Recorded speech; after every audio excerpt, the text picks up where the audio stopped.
fazendo as coisas e Maria estava lá nos pés de Jesus escutando. Quem conhece essa passagem? Amém. Então vai ficar mais fácil da gente falar um pouco dessa ministração. Aqui a gente leu no versículo 1 que ia acontecer a festa da Páscoa. E os 2 dias antes da festa da Páscoa, Maria se apresentou ali em um momento de ceia, de jantar, na casa de Simão, que foi o leproso. Eles fizeram jantar, eu acredito, se eu estiver errado, mas me corrija, que foi depois que Lázaro ressuscitou. Veio esse momento de jantar, de comunhão. Mais uma vez a gente vê a mesa. A mesa, o que significa a mesa? A mesa de comunhão, quando a gente senta, a gente se alimenta, a gente compartilha, a gente conversa. Não é tão bom, né? A gente se alegrar com os irmãos, com os amigos. E principalmente nesses últimos dias, nesses últimos tempos, que é como o Fio falou, estamos tão atarefados, que é ver tão comigo, que às vezes a gente nem lembra de ligar com um amigo, de conversar, de perguntar como é que você está. Vamos tomar um sorvete, comer um pastel, tomar uma Coca-Cola. Isso é importante, porque o tempo de qualidade que a gente investe na vida do outro, de alguma forma traz cura. Porque a gente começa a sorrir. Quando a pessoa confessa desabafa, já está sendo curado. Quando a gente começa a sorrir, a gente está sendo curado mais ainda. Então, solidão não é de Deus. Ficar sozinho não é de Deus. Então, que a gente abra os olhos e entenda, como igreja, que o tempo de hoje, as questões emocionais é importante nos despertar. Para depressão, ansiedade, síndrome do pânico, não fique sozinho. Não deixe ninguém sozinho. Mande mensagem, viva realmente com amor e empatia com o próximo. Amém? Então, eu quero destacar isso. O tempo de mesa que Jesus estava vivendo ali. Talvez eles estavam realmente comemorando, né, a ressurreição de Lázaro, porque ele tinha intimidade com Lázaro, com Marta, com Maria, estavam em comunhão ali, jantando. E Maria, estando ali, ela fez algo inusitado. Ela fez algo que ninguém esperava que ela fizesse.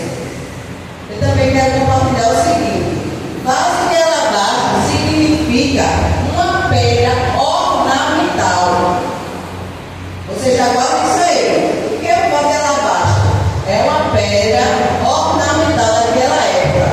Uma pedra muito bonita, uma pedra ornamental, que muitas pessoas usavam para se destacar como algo especial. E então em Marcos não fala seu nome, como eu falei, mas descobrimos que ela é Maria. Ela é irmã de Lázaro, ela é irmã de Marta. E se você também ler Mateus 26 e João 12, você também vai ver a mesma história sendo narrada de uma forma um pouco diferente, mas é a mesma história. Amém?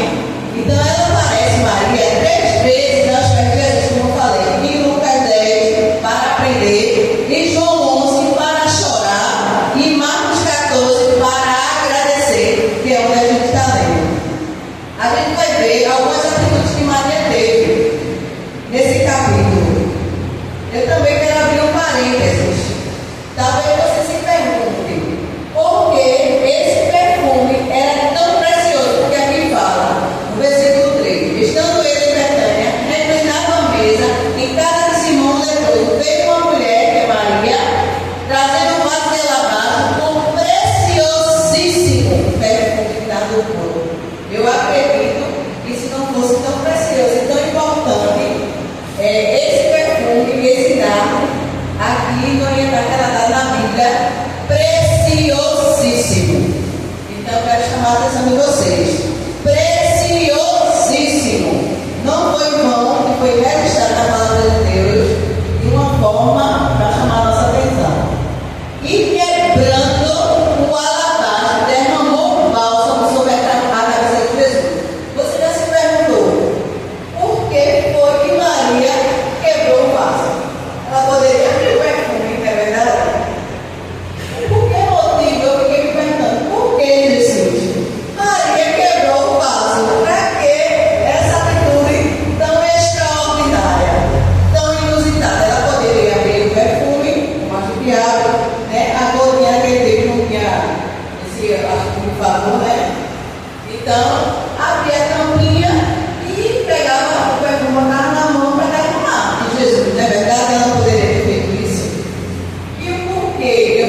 a gente vai entender. Então, naquela cultura ali, judaica, trazendo a exegese hermenêutica que a gente está aprendendo aqui nas aulas, teologia, era comum as jovens, quando ela passava de criança para adolescente, para fase adulta, era juntarem esse perfume de grão em grão, porque era preciosíssimo e muito caro. Então você pode perguntar, como foi que ela comprou esse perfume tão caro?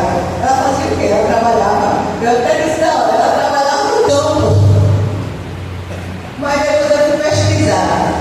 Ela não tinha condições, ela era de uma família pobre, humilde, mas ela juntou, que ela podia, porque mesmo a gente criança, a gente recebe, né, uma pratinha, né, R$2, ou R$4 de alguém, sempre vai chegar algum valor em nossa mão, dependendo se a gente trabalha ou não. Então ela, o valor que chegava na mão dela, ela foi juntando durante um ano, de grama em grama, esse perfume. Então, por quê? Na cultura judaica, quando a jovem já chegava quase na fase adulta, ia ser preparada para se casar, elas tinham que ter esse perfume para poder usar na noite de núpcia. Acho que lembra da passagem das 10 virgens, as 5 prudentes e as 5 nécias. A gente entende também porque fala, né, que elas tinham que ter o azeite. Porque na noite de núpcia é importante que elas estejam preparadas, abastecidas, para que o noivo venha disfrutar naquele momento com ela no casamento. Na lua de mel, que a gente conhece, não é verdade? Então ela juntou durante um ano. Indignaram-se entre si e diziam: para que esse desperdício de bálsamo? Vocês sabem quem foi que se indignou? Os discípulos? Judas. Judas, que era o tesoureiro de Jesus. Foi Judas que se indignou porque ela quebrou aquele vaso, porque ela gastou aquele perfume tão caro. Então, mais um ponto parênteses que eu olho para você. Às vezes, nós mesmos, não falando de outras pessoas, nós mesmos estamos tão religiosos ao ponto de a gente criticar outro irmão. Porque ele está fazendo algo diferente ou extraordinário. Então não critique, não julgue, deixe Deus usar ele.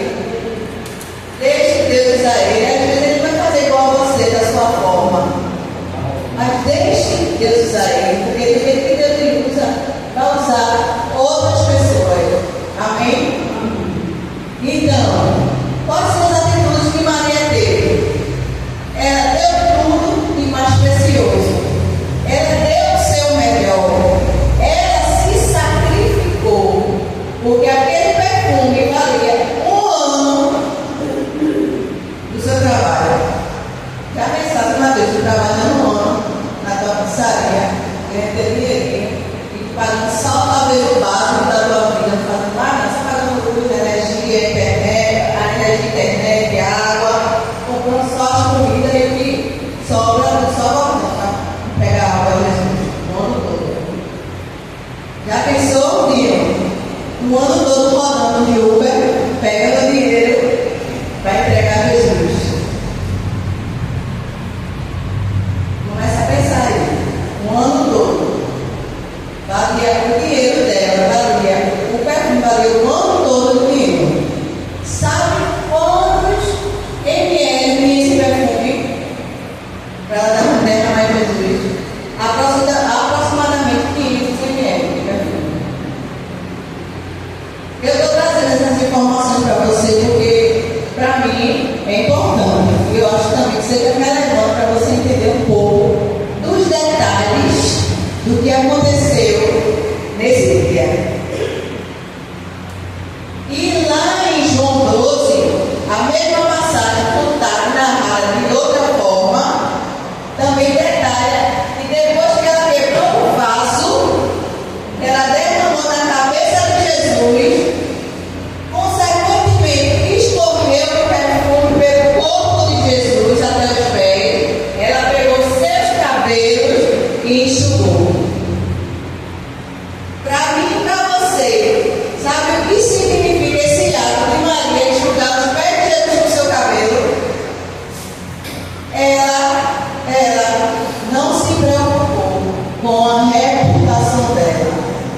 Porque muitas vezes você está tão preocupado que os outros vão pensar em mim e em você, com a nossa reputação, e esquecendo do nosso caráter, que é mais importante para Jesus. Talvez algumas pessoas, quando é nova convertida, tenham vergonha dos amigos que viveu no mundo, no bar, nas festas, de pegar uma Bíblia e passar perto deles para ir para a igreja. Se eu pegar a Bíblia e passar perto deles, eles vão começar a rir, a tirar onda comigo, a falar coisas para tirar graça comigo. Então, eu não vou levar a Bíblia, com vergonha. A gente está pensando na nossa reputação, mas não está pensando no que agrada a Deus.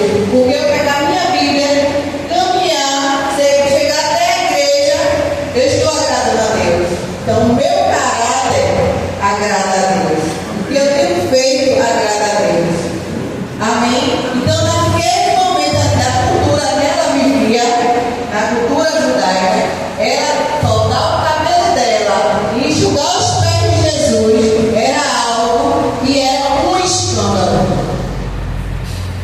Mas ela arriscou a reputação dela para mostrar o quanto ela estava se entregando a Jesus. Como Maria teve sensibilidade de entender que Jesus estava perto de ser crucificado, de ser morto.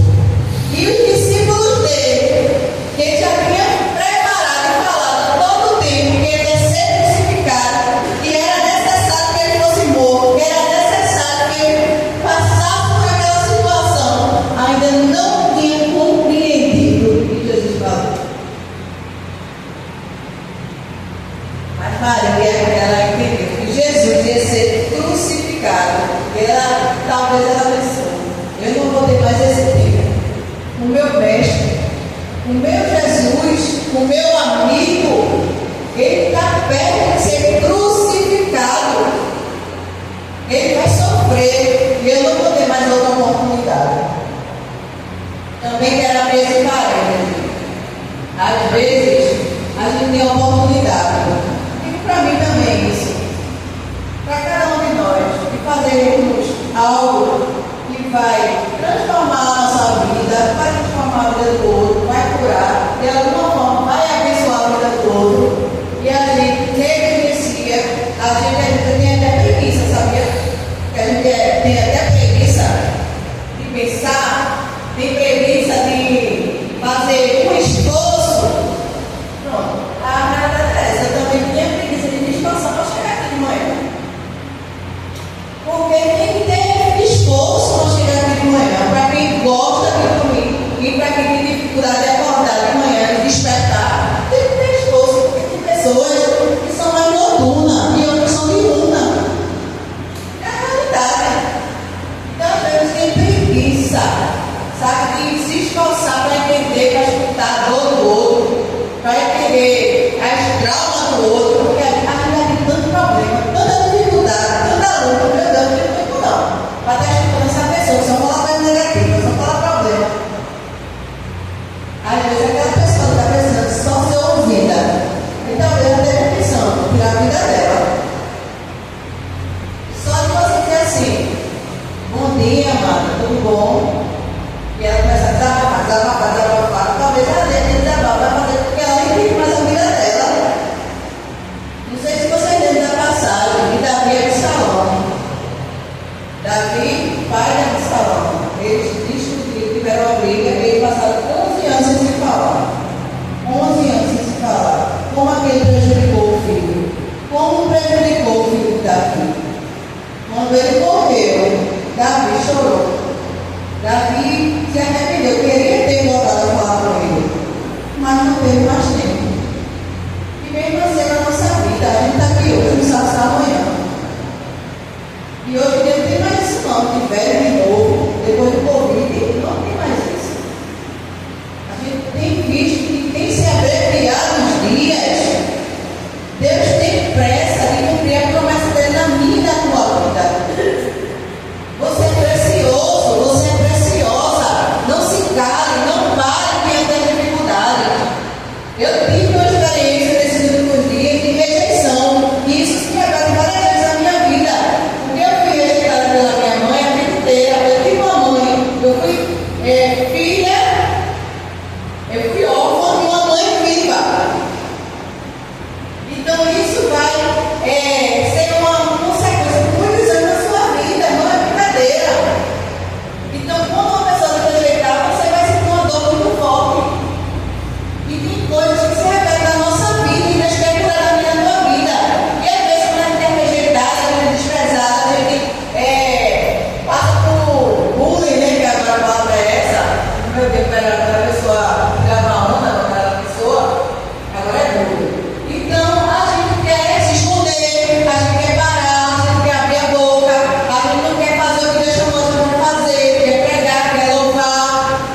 vezes o dia é tão corrido que a gente deixa por último para pegar a Bíblia. Aí quando vai ler a Bíblia dá um sono, não?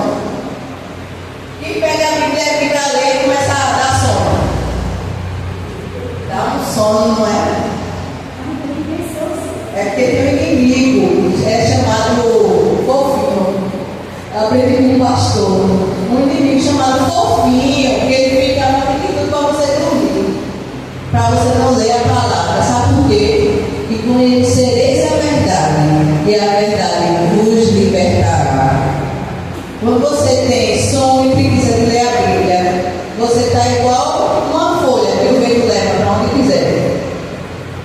Para onde quiser. E você acaba ficando longe do propósito de Deus. Então, no 8 diz: ela fez o que pôde, antecipou-se ao livre para a sepultura.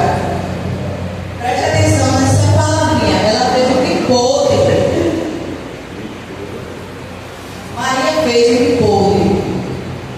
Ana Paz, você tem feito o que pôde para Jesus? Alain, você tem feito o que pôde para Jesus? Juliana, você está fazendo o que pode para Jesus? Thaís, você está fazendo o que pode para Jesus? Se pergunto nessa manhã, você está fazendo o que pode para Jesus? Ela fez, Maria fez, tudo que ela fez, a pessoa certa. Às vezes a gente quer agradar tanta gente, desagrada a Deus. A gente às vezes se esforça para agradar tanta gente, termina esquecendo de agradar aquele que deu a vida por mim e por você na cruz. Ela fez na hora certa, porque, como eu falei, ela sabia que Jesus estava perto de ir embora.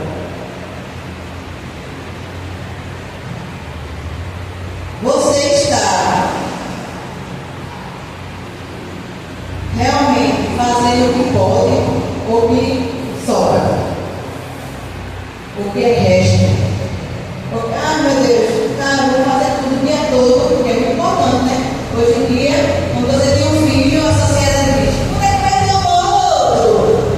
Não é verdade? Quando não tem nenhum, diz: cadê o filho? Sempre tem um cobrança. Eita, tu fez que faculdade?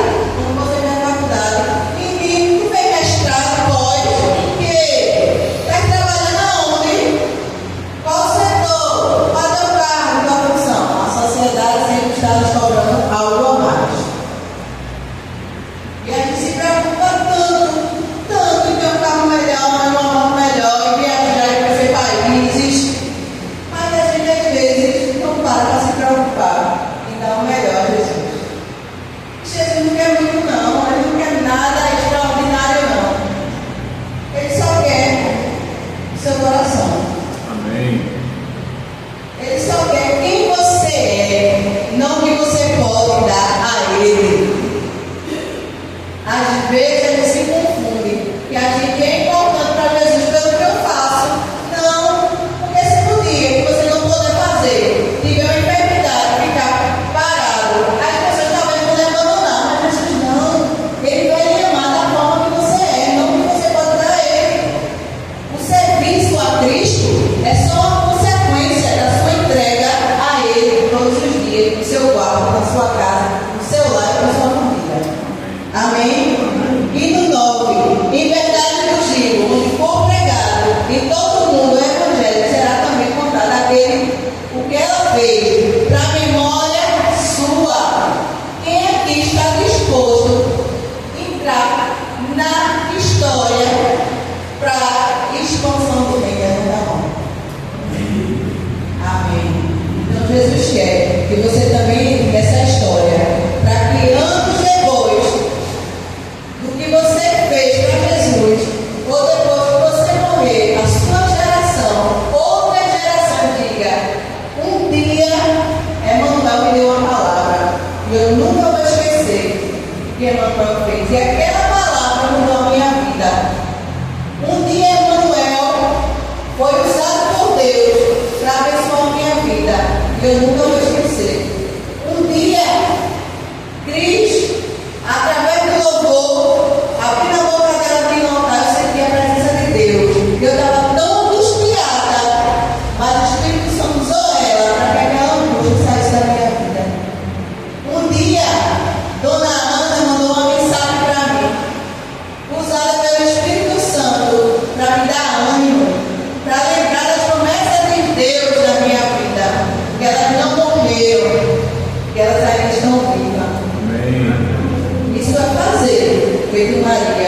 entrou na história e foi falada por muitos anos, até hoje vai falar, ser falada muito mais através dessa palavra, dessa passagem dela. Para que o reino fosse pregado, para que o reino fosse alcançar outras vidas. Amém? Amém. Glória a Deus. E isso que ela fez, a gente tem que reflete para a eternidade. E que eu e que você faça tem reflexo para a eternidade. Para muitos, para nossos filhos, para nossos parentes, para nossos amigos, trabalho, colega, cliente, não sei. Enfim, concluindo, eu quero dizer para você que possamos ser confrontados com o exemplo de Maria. Que nossa vida e nossa família possa estar no altar e que sejamos um reflexo e que a gente impacte, venha impactar vidas. Que a gente seja um amor de pessoa aqui, mas também que a gente seja um amor de pessoa em casa. Eu falo isso primeiro para mim, porque quando a gente fala a palavra, a primeira palavra que deixa o nosso coração. Que a gente não viva mais essa vida.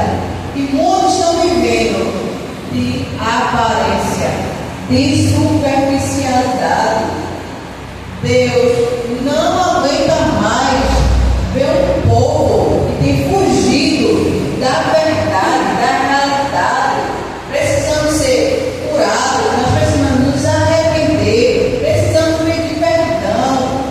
A gente está no tempo que a gente estava conversando ontem, as meninas, gente, sobre relacionamento de amigos, de pessoas, de família. A gente tem vivido um tempo que a gente está tão machucado que a gente não quer mais se esforçar para amar, para perdoar, para ter um relacionamento, para trazer vida para aquelas pessoas que nos machucam, que nos prejudicam.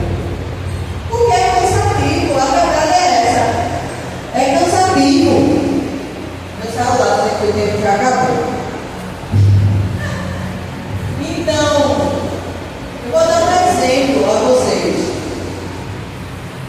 E eu acho que é comum na nossa vida, no dia a dia.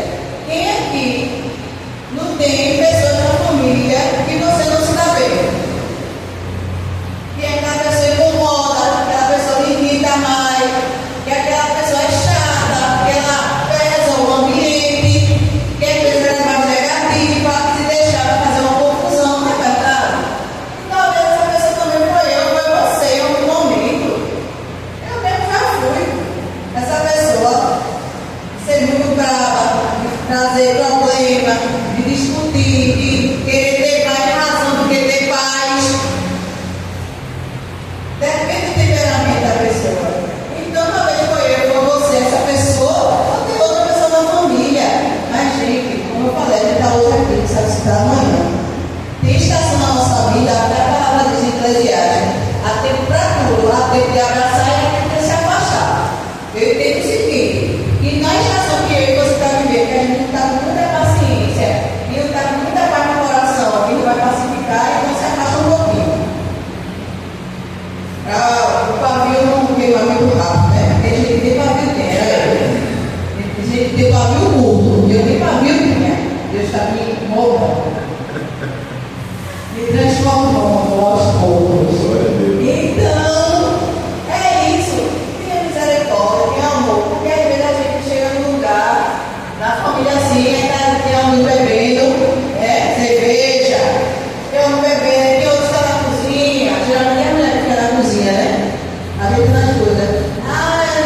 Se você estiver preparado, certo? Com amor no coração, se não tiver, não vá. Se você está com amor no coração preparado, fala naquele lugar, seja paz, conte o seu, dê a benção, dê um abraço nele, bebendo cerveja.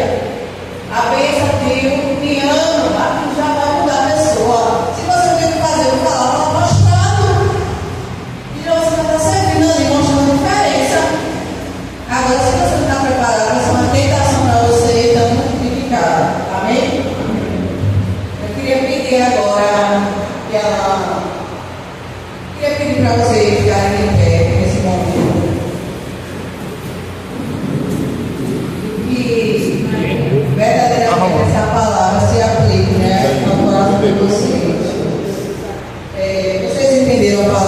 Amém. E eu creio que Jesus vai ministrar no coração de cada um de uma forma específica e pontual. Amém? Porque Jesus, ele é especialista Glória a Deus. em curar nossas dúvidas, em tratar